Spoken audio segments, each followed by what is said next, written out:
Welcome to segment 2 of this show. And if you watch segment 1 at the end of it, chicks, I hope you like my face.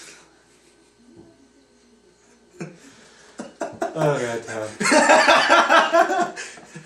I'm very close to getting. What a great way to start segment 2, everybody. You haven't watched segment 1, now you gotta watch it. I will get Cole to break down on this show laughing. I came You close. will. No, you will. Because that's the NFL. Although football is serious, you can make Yeah, a you lot gotta of have fun while time. you're doing that. Exactly. That's the fun broadcasting. One job, you can have fun while you're doing it. Exactly, and that's why I want to do it.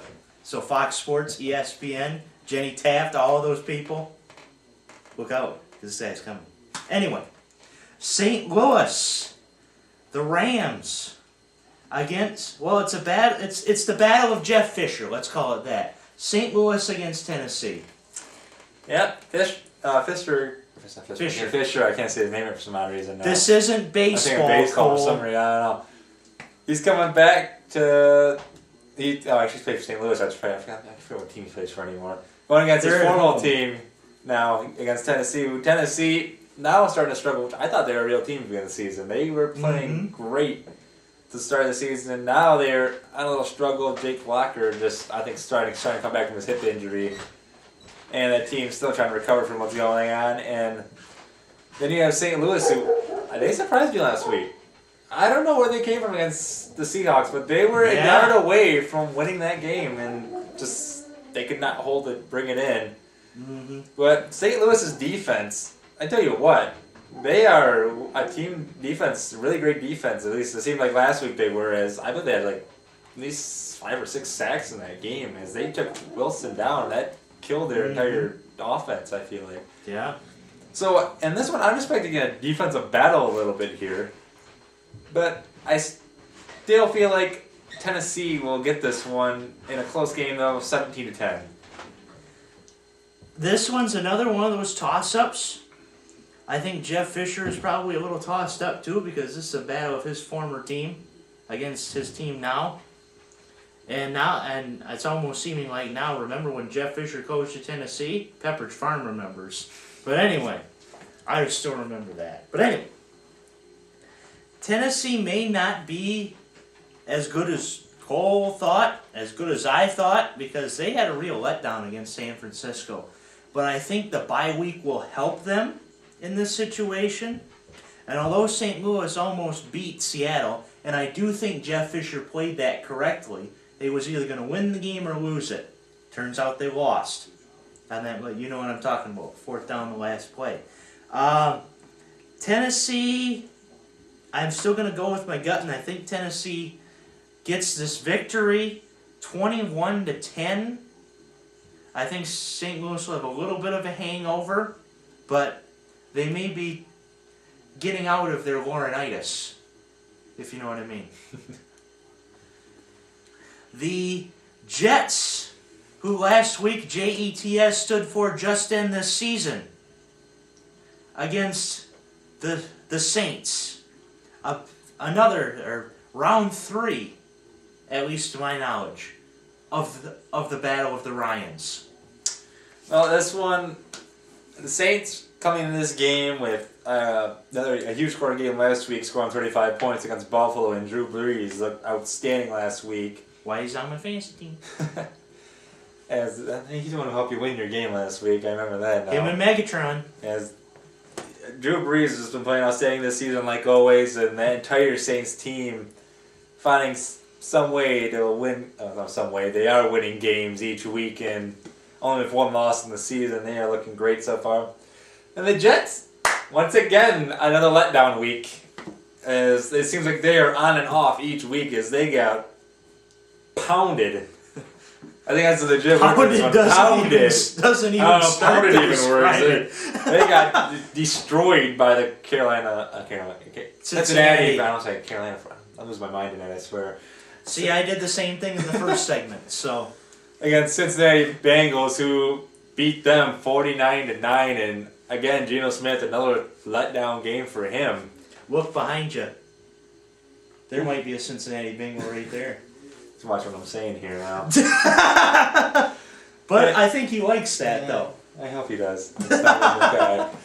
But just the Jets, they are on and off, and now again going against another big offensive team here. I feel scared for them, and a good defense, I believe, in New Orleans Saints as well. And just everything is adding up to the Saints right now in this game, and I got to go with the Saints 31-13 of the Jets. This is getting a little scary. And how fitting, because tonight's Halloween. I picked New Orleans as well, and I picked them to win 35-13. And no, I did not look at Cole's statistics here. And although he was doing it in the ethics class, as I saw, I didn't look profusely. I just saw it from the corner of my eye. But anyway, Rob Ryan's defense is proving to be something else, although he still had that face after the loss to New England, as Cole remembers. Oh, man, I missed that Potato Bowl Tuesday. But anyway, this week, JETS means just end the season, as New Orleans wins this 35-13. And the Jets are in a world of hurt after this week. Washington against San Diego. Oh, yeah, a San Diego team who's also had its up and down moments this season. Is Phillip Rivers, I thought also right now, is having a great season for him, and the entire offense is having some mojo going with Danny Wood with little help in the backfield, and defense again on and off like the offense somewhat this season. Then you have a Redskins team who last week I thought they were going to beat the Broncos. To tell the truth is they looked like it 2 or 3 quarters. Mm-hmm. Then Peyton Manning showed up, and he did what he does best, and come back in the fourth quarter and just beat the crap out of people. Yep. But I feel like this is going to be one of those close games this week, as I feel like this is my closest game I believe this week it's going to be, as those two teams are pretty even, I feel like. But just because Washington is at home this week, in Arrowhead Stadium, but in D.C. At FedEx Field. FedEx Field, yes. I don't know, I'm just matching everything with some random reason today, I don't know why. But anyways, I have Washington winning this one 24-20. Ladies and gentlemen, I did not plagiarize on this, but Too good, apparently, man. yeah. I guess great minds are thinking like tonight. I guess, because I originally thought San Diego was going to win this game, but before Cole stepped into the studio, I switched my pick to Washington. And although the Washington is doing worse than last season, in which when the Redskins went to 3-6, Shanahan said, I'm going to start reevaluating this team for next year. And what do? They become Bamfs and win 7 straight. I do think Washington wins this game. I picked it 21-20. I just have a feeling that RG3 is either going to run it in, or he's going to throw it to Pierre Garçon in the closing seconds to win this game. This one's another toss-up. But this next game may not be so much of a toss-up. Oakland against Philadelphia. Well, my theory has been proven true now, thank you, Philly, that the spread doesn't work in the NFL. They can't do anything like that, and last week they proved it again for me. As they only scored 7 points against the Giants, as the defense helped the Eagles a lot in that game, as the Giants did not score a touchdown. They had 5 field goals. Yet they still won the game somehow. I don't understand. I thought Philly would have been decent this season. I didn't think they'd be this bad.